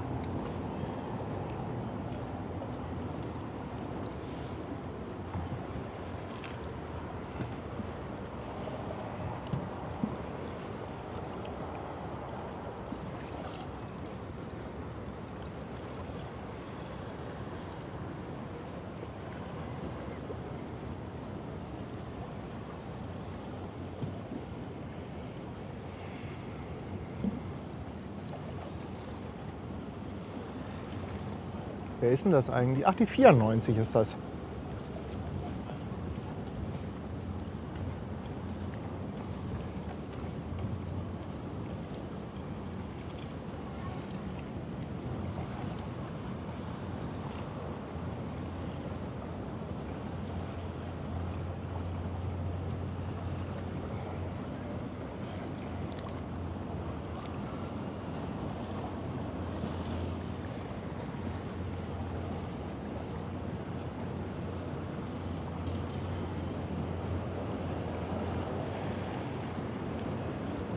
Dann lässt sich der Schlepper hier mal eben von der Fähre ausboten. Aber Schlepper sind ja grundsätzlich nicht so besonders schnell. Aber wenn er wollte, könnte er. Oh, ein bisschen mehr könnte er bestimmt, aber grundsätzlich sind die Schlepper nicht so wahnsinnig schnell. Die sind ja auf Kraft ausgelegt. Trecker auf dem Wasser. Ute sagt, die Finnmarken legt ab. Oh ja. Jetzt muss ich einmal schnell darüber filmen und Ja, noch gut, dass mal. wir die Ute haben, du. Oh, ohne Ute wird hier auch nichts Nee. laufen. Also noch mal schnell in die Luft, weil ich glaube, ich könnte mir vorstellen, dass die gar nicht so weit hier rüber kommt.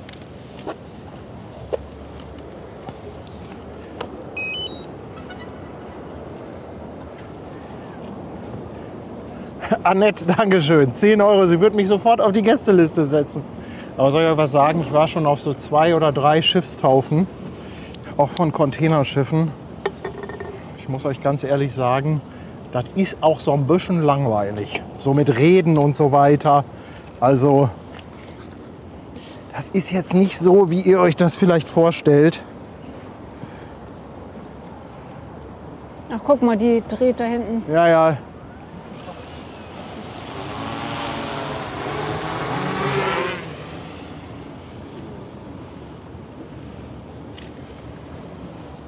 So, Achtung.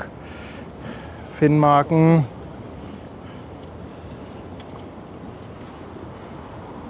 Oh Mann, ey, das ist so klar. Dieses kleine Mickerpöttchen, das dreht da quasi auf der Stelle.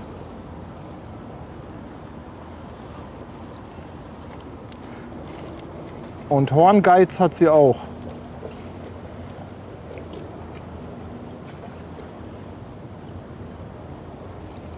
Oh, da ist so dicht ein Flieger. Was? Da ist so dicht ein Flieger. Da ist ein Flieger, ja. Ja. Aber das ist eine ganz andere Höhe als die Drohne. Ich sag's ja nur. Aber sieht trotzdem cool aus. Auch Ja, von hier. ja, ja, also die sieht trotzdem cool aus. Ich mag die ja total gerne, die Hurtigruten-Schiffe.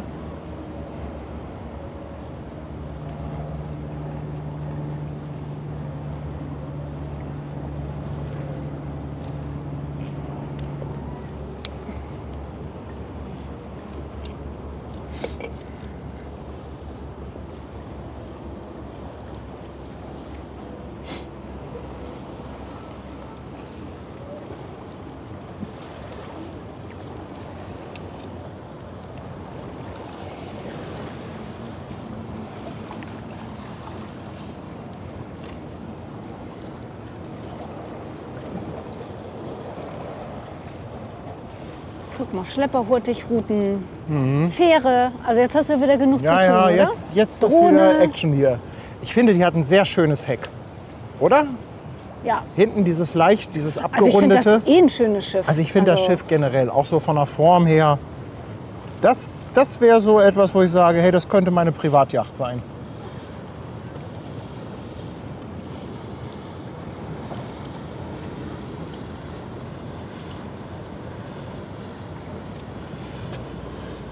Du kannst ja noch ordentlich Zuschauer mitnehmen, du, wenn die dir gehört.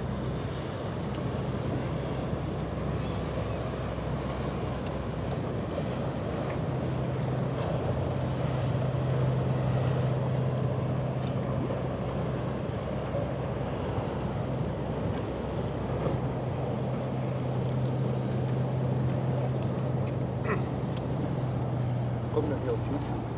Hurtigruten, Finnmarken und alte Englandfähren. Ach, guck mal, unsere Schwester ist auch da. Schwester Hansen. Schwester aber hier, Hänschen? Ja, Schwester Hänschen ist da. Weiß die schon, dass sie Kohlen schaufeln muss auf der Charheur? Nee, aber du weißt doch, dass sie immer schnell Rücken kriegt. Aber können wir, ich finde, Schwester Hansen kriegt so einen coolen Overall. Ja, dann. Weiß. Ja, können wir das. Nee, so einen pinken vielleicht. Nee, pink steht ja nicht. So, Nee, sie so ist kein Pink, So ne? NATO-Grün. Tschüss.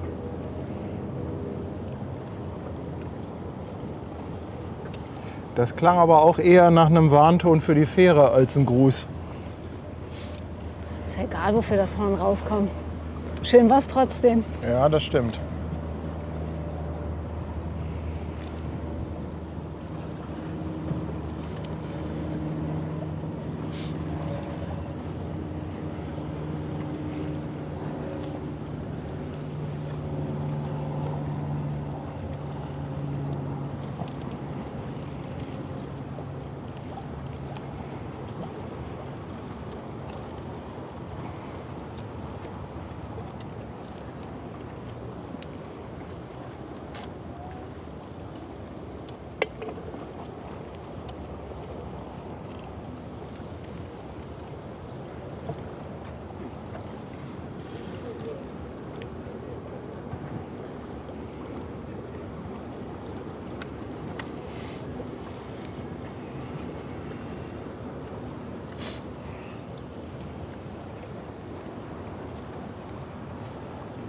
Ich finde auch, dass die Finnmarken eine schöne Größe hat.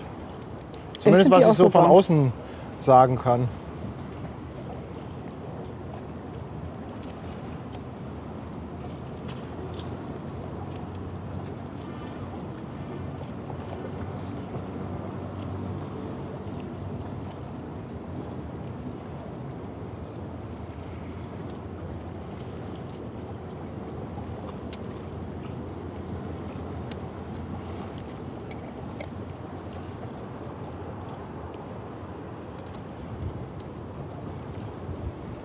Die Finnmarken hat doch gerade abgelegt. Wieso soll die jetzt irgendwo wieder anlegen, Herr Maus? Schön wäre, wenn man da so mal bis Cuxhaven mitfahren könnte. Ne? Das wäre Wieder cool, ne? aussteigen. Bisschen was essen, sich das Schiff angucken und dann einfach in Cuxhaven wieder aussteigen.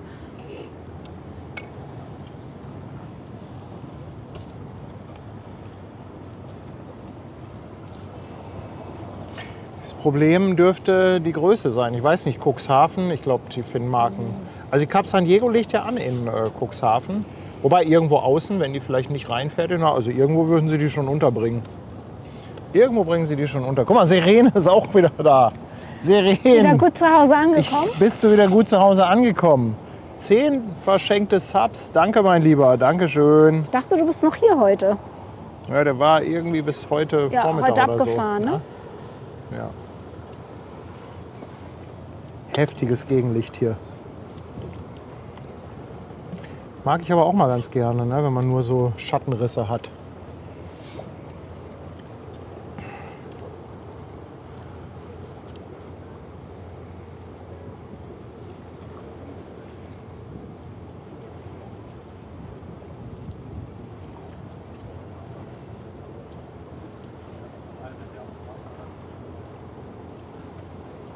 Aber man sieht, da ist auch echt nicht viel los auf der Elbe.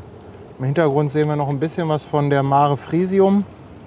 Die konnten wir gar nicht genießen, weil die Schahörn dazwischen kamen. Naja, aber die Mare Frisium hat man ja auch öfter als die Schahörn. Also darf die sich auch Ja, mal ja, in die Mare Vordergrund, Frisium ist in der Tat. fahren. Und wir wollen die ja voll kriegen noch, ne? Krass, wie sich das auf dem Wasser spiegelt, die Sonne. So heftig.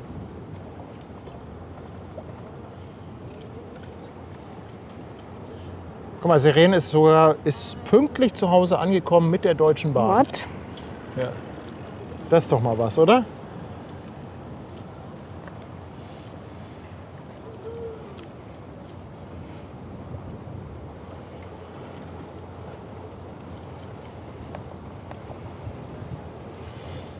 Ja, da fährt sie dahin.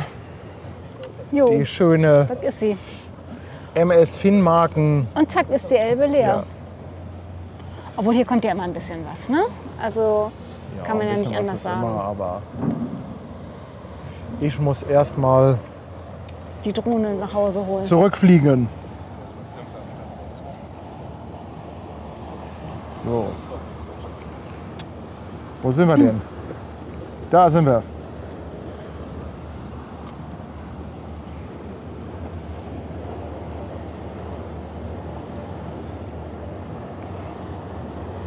Erst mal gucken.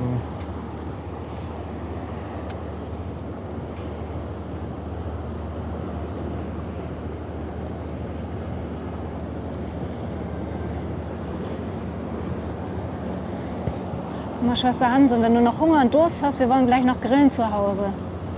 Aber was ist denn das überhaupt für eine Frage, oder? Hunger und Durst gehen doch immer bei Anja.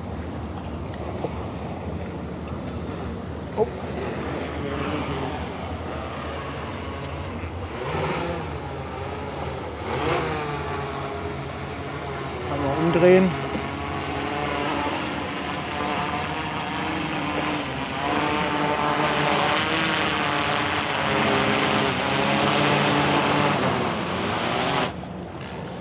Zack.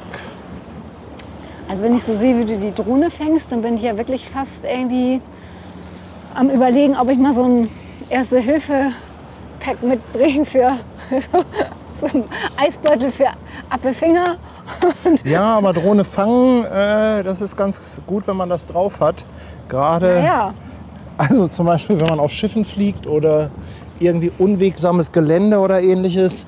obwohl ist du hast ja das- schon den Kapitän mal angeleitet, wie man eine Drohne fängt. Ne? Das fand ich auch sehr lässig, dass der das auch gemacht hat. Ne? Das war aber noch eine, die unten so ein So einen Fangarm ein Gestell hatte. Ne? hatte. Das war damals noch die erste.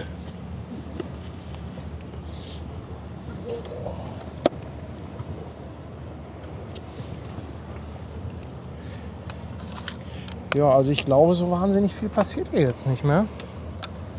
Ich glaube auch nicht. Kannst höchstens noch eine große Hafenrundfahrt machen. Oder eine kleine. So. Parkscheibe an der Drohne nicht vergessen. Ja. Sag mal kurz noch für meine Neugier. Die Schahörn kam jetzt her, hat hier gedreht, hat ein paar Hörner raus und jetzt fährt die jetzt wieder nach Övelgönne oder was macht die denn jetzt Die eigentlich? Schahörn ist heute geschartert. Ach so. Und die setzt die Gäste jetzt in Övelgönne ab. Das heißt, die fährt jetzt gleich noch Und mal dann so. fährt sie irgendwann zurück. Ja. Das muss ja auch dem Unwissenden gesagt werden, ne? Guck mal, Malte ist auch da. Moin. Hallöchen. Hatte der nicht Urlaub? Der war so irgendwie so lost, ne? Dieter fragt, Lost on NOK. Dieter fragt, ob man die Drohne mit dem Handschuh oder mit der bloßen Hand fängt. Also ich mache das ohne Handschuh. Aber ich sage auch immer, ich sag mal lieber, Mach mal mit. mach das nicht nach, was ich mache. Mach das mal alles nicht nach. Nee. Und sag nie, der Paddy hat gesagt. Ja?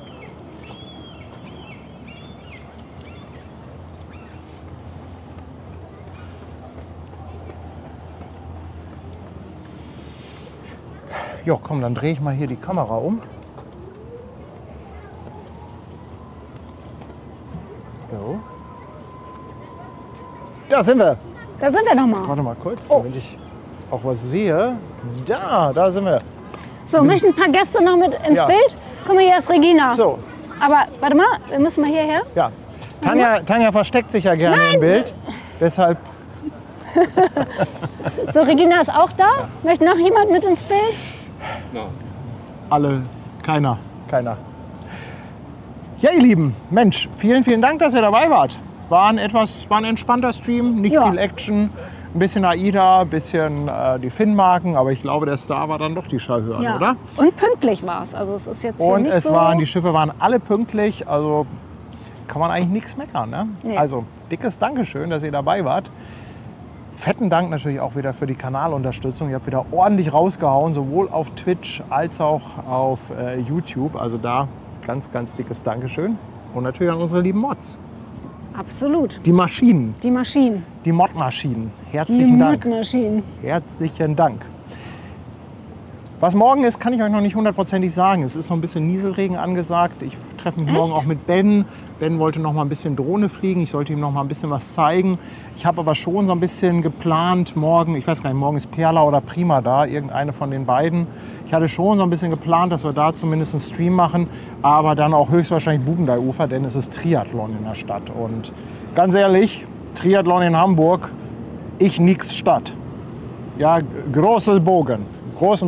Und an diesem Wochenende ist ausnahmsweise die A7 nicht gesperrt. Die ist erst nächstes Wochenende wieder gesperrt. Also das ist jetzt mal eins von wenigen Wochenenden, wo die A7 frei ist. Also dickes Dankeschön fürs Einschalten. Macht's gut, ihr Lieben. Habt einen schönen Abend. Over and out. Tschüss.